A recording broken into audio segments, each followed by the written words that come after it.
So hi everyone, and this is Aditya Mishra and I'm starting a new video on searching. तो देखते हैं कि searching क्या होती है।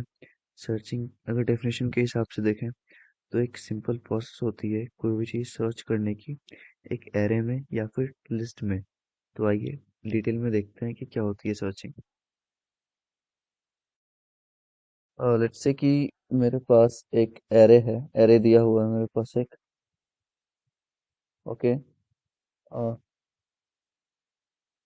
इसमें वैल्यूज पहले इंडेक्स दे देते हैं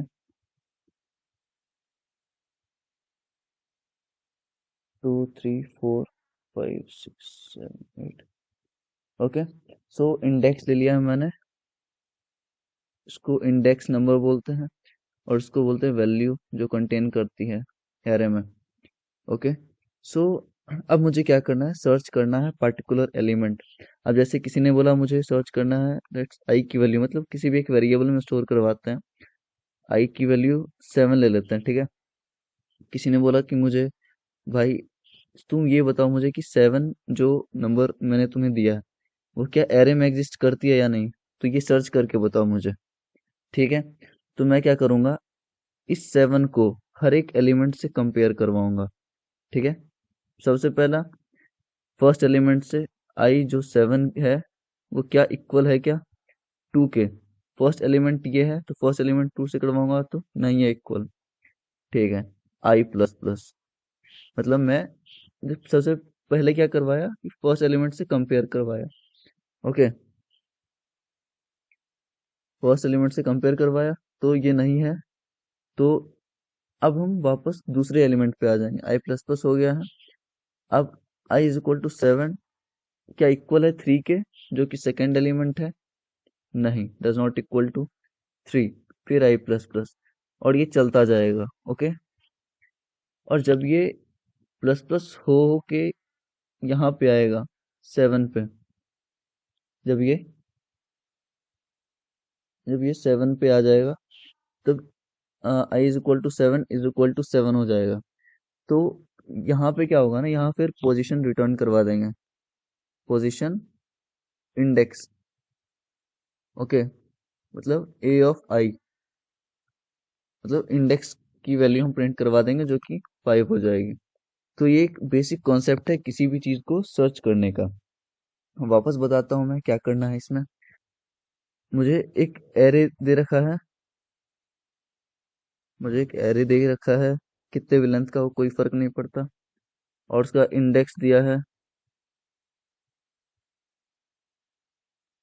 और उसमें वैल्यू है। सबसे सिंपल चीज ये है कि मुझे एक वैल्यू दे रखी है आई इज इक्वल टू, ये के भी दे सकता है, के इज इक्वल टू या आई इज इक्वल टू 8 9 कुछ भी दे सकता है सर्च करने के लिए। ठीक है। तो सबसे पहले हम जो वैल्यू दे रखा है उसको फर्स्ट एलिमेंट से कंपेयर करवाएंगे, इंडेक्स से नहीं, सॉरी इंडेक्स से नहीं, ये वैल्यू से करवाएंगे। क्या जो एलिमेंट मुझे कंपेयर करनी है क्या वो एरे के एलिमेंट से मैच करती है या नहीं। तो 8 को कंपेयर करवाए 2 से, मैच नहीं करती, फिर आई प्लस प्लस कर देंगे, आई प्लस प्लस। ठीक है। तो 2 से 3 पे आ जाएगा, फिर देखेंगे 8 जो है वो सेकेंड एलिमेंट से भी मैच नहीं करती, वापस आई प्लस प्लस। 4 पे देखेंगे, फिर वापस 4 से भी मैच नहीं करती है, फिर प्लस प्लस। ठीक है। और ये यहाँ तक आएगा जब, तो के या आई की वैल्यू 8 हो जाएगी, फिर हम इसके ए ऑफ आई को प्रिंट करवा देंगे, मतलब पोजीशन को प्रिंट करवा देंगे सी आउट से, अगर सी प्लस प्लस में हम बोल रहे हैं तो। ओके। ए ऑफ आई, और ये नहीं होगा। ओके। तो ये एक बेसिक कॉन्सेप्ट है कि सर्चिंग हम कैसे करते हैं। ठीक है। अब मेन जो दो चीजें आती है सर्चिंग में वो ये है, लेट मी शो यू, कि एक आती है हमारे पास टाइम कॉम्प्लेक्सिटी। ये देखो, अब मेन चीज ये है हमारे पास एसिम्प्टोटिक नोटेशन।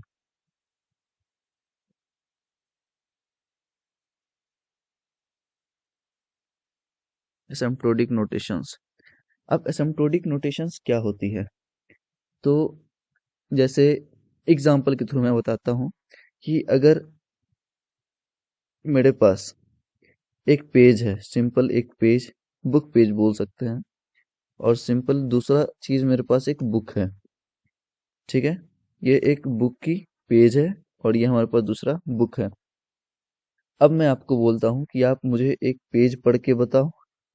ठीक है, और दूसरा चीज मैं बोलूंगा, आप मुझे बुक पढ़ के बताओ।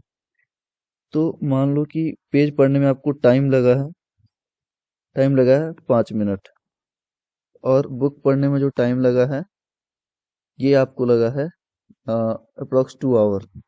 2 आवर में बस पढ़ा है आपने। ठीक है, तो आपकी ये चीज बहुत डिफरेंस होगी कि टाइम कॉम्प्लेक्सिटी, इसी को हम टाइम कॉम्प्लेक्सिटी बोलते हैं, कि आप कोई भी चीज करने में कितना टाइम लगा रहे हो। ठीक है, तो एक जगह आपने 5 मिनट लिया टाइम और एक जगह आपने 2 आवर लिया, तो इसका टाइम कॉम्प्लेक्सिटी क्या हो जाएगा? टाइम कॉम्प्लेक्सिटी ये दोनों का अलग अलग होगा, 5 मिनट और 2 आवर। तो ये दोनों इसका टाइम कॉम्प्लेक्सिटी हो गया, किसी भी चीज मतलब एक बुक को फाइंड करने का और एक पेज को फाइंड करने का। ठीक है, अब ये हो गया टाइम कॉम्प्लेक्सिटी की बात। अब मैं बात करता हूँ स्पेस कॉम्प्लेक्सिटी की बात। ठीक है, स्पेस कॉम्प्लेक्स ये हेडिंग देता है टाइम कॉम्प्लेक्सिटी और स्पेस कॉम्प्लेक्सिटी। ओके, तो यहाँ स्पेस कॉम्प्लेक्सिटी का एग्जांपल, सेम चीज को अगर हम लेते हैं कि मैं आपको बोलता हूँ कि सेम पेज है मेरे पास। ओके, और एक बुक है मेरे पास। अगेन एक पेज लिया और अगेन एक बुक लिया।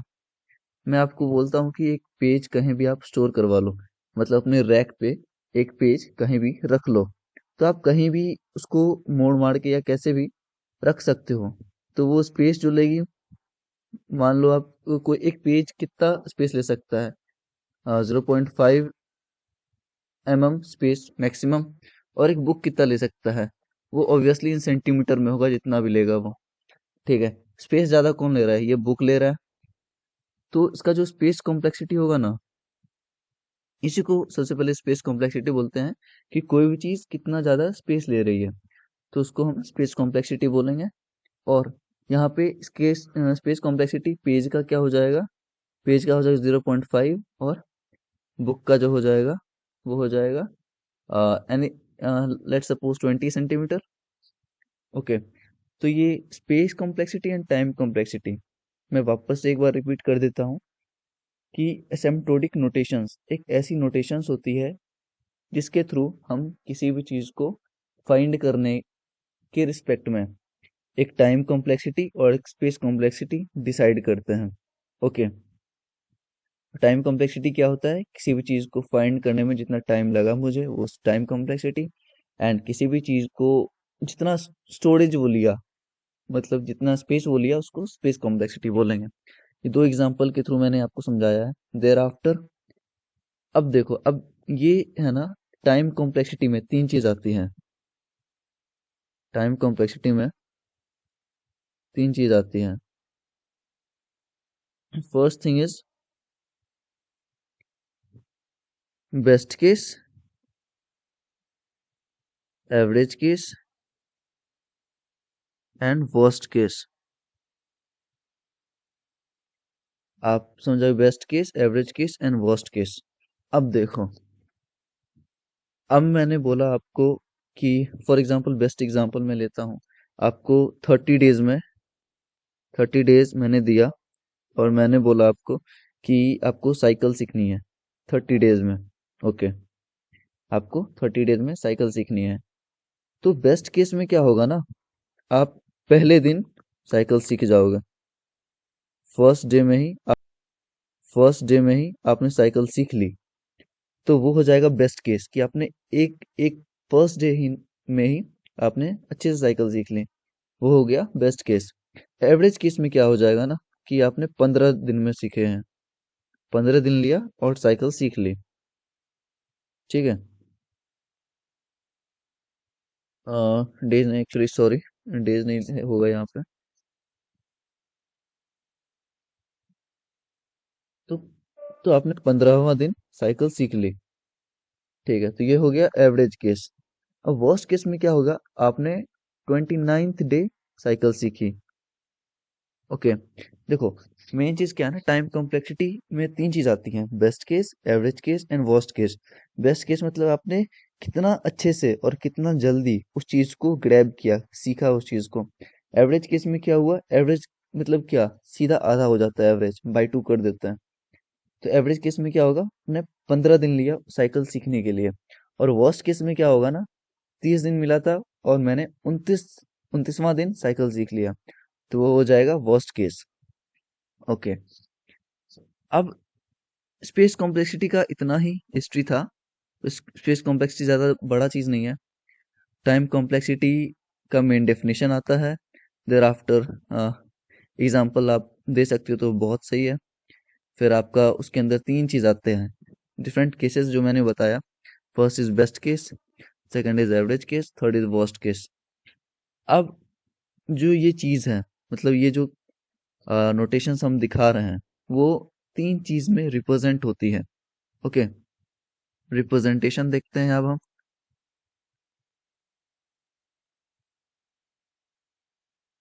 Representation of asymptotic notation, asymptotic notation,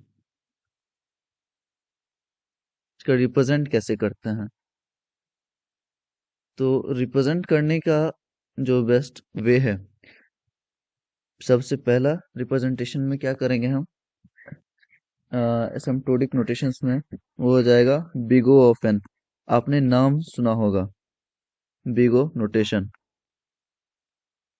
मतलब तीन तरीके से हम कॉम्प्लेक्सिटी बताते हैं किसी भी चीज का, कि हमको कितना टाइम लगा और कितना स्पेस लगा। दूसरा हो जाएगा थीटा नोटेशन, एंड तीसरा हो जाएगा omega notation. Okay, big O notation, theta notation and omega notation. आप हमेशा कॉलेज या कहीं भी आप सिर्फ बिगो नोटेशन ही समझ पाओगे। मतलब ये सिर्फ कॉलेज में ही बताया जाता है in the terms of big O notation. आपको थीटा और ओमेगा नोटेशन कहीं नहीं मिलेगा। मतलब मिलेगा, अच्छी खासी बुक में मिलेगी और ऑनलाइन साइट्स पे भी मिलेगी, बट ये एक्चुअली पढ़ाया नहीं जाता है जल्दी, कॉमनली। अब देखो बिगो नोटेशन में क्या करते हैं हम, बिगो से नोट डिनोट करेंगे सबसे पहले, बिगो से डिनोट करेंगे और ब्रैकेट में उसका कॉम्प्लेक्सिटी लिखेंगे। For example big O of n. Okay, जहाँ n is the number of terms होता है, n is equal to number of terms. ठीक है, थीटा नोटेशन, अब थीटा नोटेशन में क्या, सिंपली थीटा ऑफ एन। बस आप बेसिक सिंबल्स देख लो कि कौन कौन से सिंबल्स यूज होते हैं। और ओमेगा नोटेशन में क्या करते हैं ना, ओमेगा ऐसे डिनोट होती है, ओमेगा ऑफ एन। तो देख लो, आपको जो मेन यूज करना है वो बिगो ऑफ एन यूज करना है हमेशा, बिगो ऑफ एन, क्योंकि ये हमेशा कॉमनली यूज नोटेशन है। ठीक है, तो यहाँ तक आई डोंट थिंक सो कि कोई प्रॉब्लम होनी चाहिए। मैंने सबसे पहले कॉम्प्लेक्सिटी एसिम्प्टोटिक नोटेशन बताया, उसमें टाइम कॉम्प्लेक्सिटी बताई, फिर स्पेस कॉम्प्लेक्सिटी बताई, दोनों का डिफरेंट एग्जांपल लिया कि जो किसी भी टास्क को परफॉर्म करने में जितना टाइम लगता है उसको टाइम कॉम्प्लेक्सिटी बोलते हैं, और जितना वो स्टोरेज लेगा या फिर स्पेस लेगा उसको स्पेस कॉम्प्लेक्सिटी बोलते हैं। अब तीन केसेस मैंने बताई हैं, best case, average case and worst case. तो बेस्ट केस क्या होता है, आपने किसी भी चीज को बहुत जल्दी कर लिया, उसको बेस्ट केस बोलेंगे। एवरेज केस, आपने आधा समय लिया किसी भी चीज को करने का, तो वो हो जाएगा average case. And worst case, आपने जस्ट मतलब जो एंडिंग पॉइंट है उससे थोड़ा पहले तक अगर वर्क किया है कोई भी, तो उसको वर्स्ट केस बोलेंगे। अब जो मेनली रिप्रेजेंट करते हैं हम टाइम और स्पेस कॉम्प्लेक्सिटी को, वो तीन चीजों से करते हैं, big O notation, theta notation and omega notation. Big O notation commonly use notation है, और इसको जो रिप्रेजेंट करते हैं हम, वो बिगो ऑफ एन से करते हैं। एन तो मेनली हमारा टर्म्स है, यहाँ पे कुछ और भी हो सकता है, एन स्क्वायर हो सकता है, एन क्यूब हो सकता है, कुछ भी हो सकता है, लेकिन मेनली जो रिप्रेजेंटेशन करते हैं वो बिगो से करते हैं। ओके, थीटा नोटेशन में हम मेनली थीटा का यूज करेंगे, एंड ओमेगा नोटेशन में हम सिंबल ओमेगा का यूज करेंगे। हम एसिम्प्टोटिक नोटेशंस का डिटेल में वीडियो देखेंगे आगे, बट सर्चिंग के लिए ये काफ़ी है।